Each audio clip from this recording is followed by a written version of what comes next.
Pemirsa, kasus dugaan penyebaran berita bohong yang menjerat Hadi Pranoto dan musisi Anji naik ke tahap penyidikan. Polisi akan memanggil Hadi dan Anji untuk diperiksa sebagai saksi.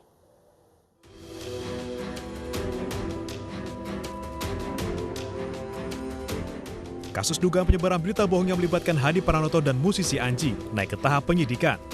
Polisi akan memanggil keduanya untuk diperiksa sebagai saksi. Pihak pertama yang akan diperiksa adalah Anji pada Senin mendatang.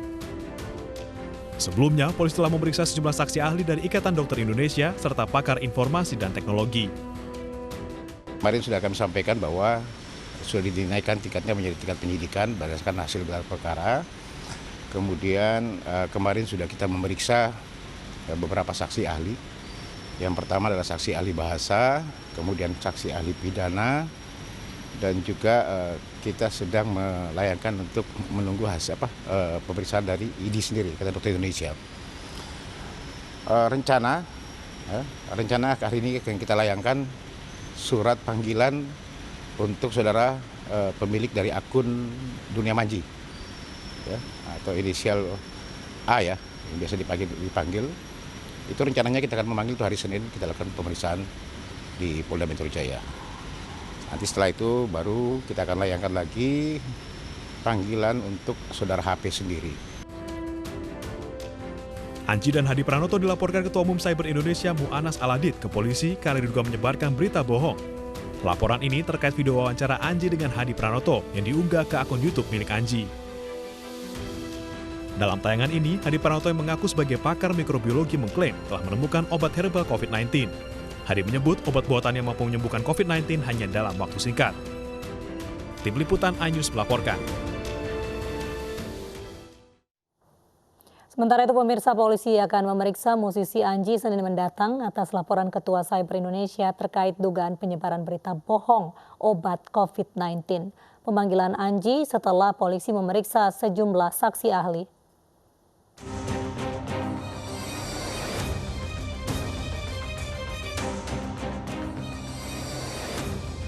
Musisi Anji mewawancarai Hadi Pranoto minta maaf karena membuat kegaduhan. Ia menyatakan tak mengenal Hadi Pranoto. Wawancaranya dengan Hadi karena klaimnya soal obat corona bisa memberi harapan kepada masyarakat. Menurut Anji, Hadi Pranoto akan membagikan gratis obat yang diklaim melalui riset timnya selama 20 tahun. Anji diperiksa terkait laporan Cyber Indonesia karena diduga menyebarkan berita bohong terkait obat COVID-19. Tim Liputan iNews melaporkan.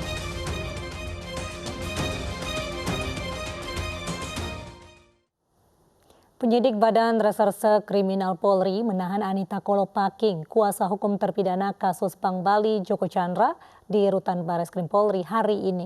Anita ditahan sampai 20 hari ke depan setelah diperiksa sebagai tersangka kasus pelarian Joko Chandra.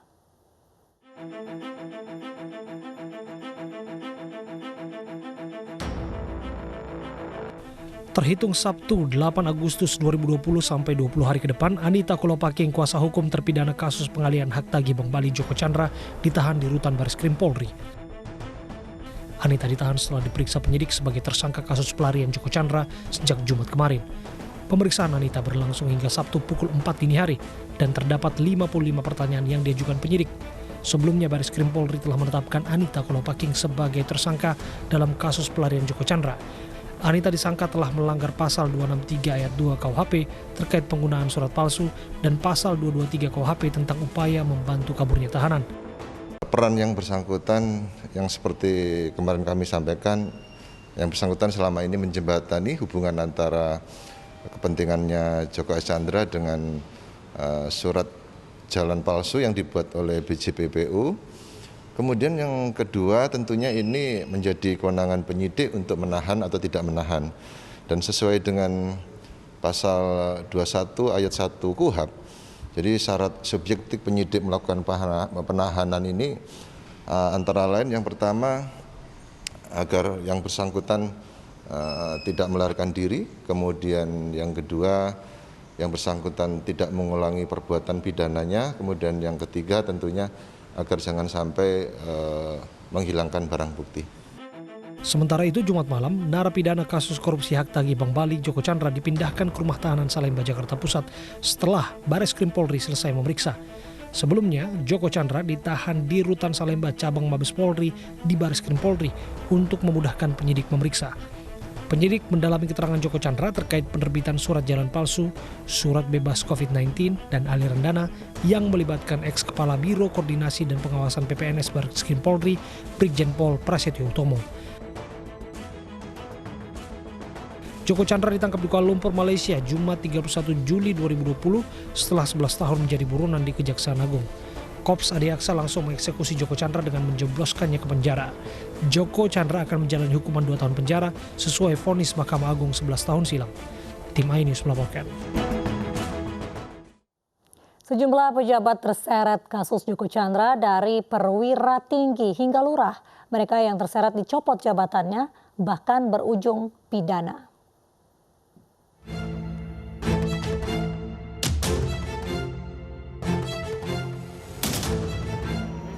Kasus pelarian Joko Chandra berbuntut panjang setelah berhasil masuk ke Indonesia dan mengajukan peninjauan kembali walau dalam status buronan.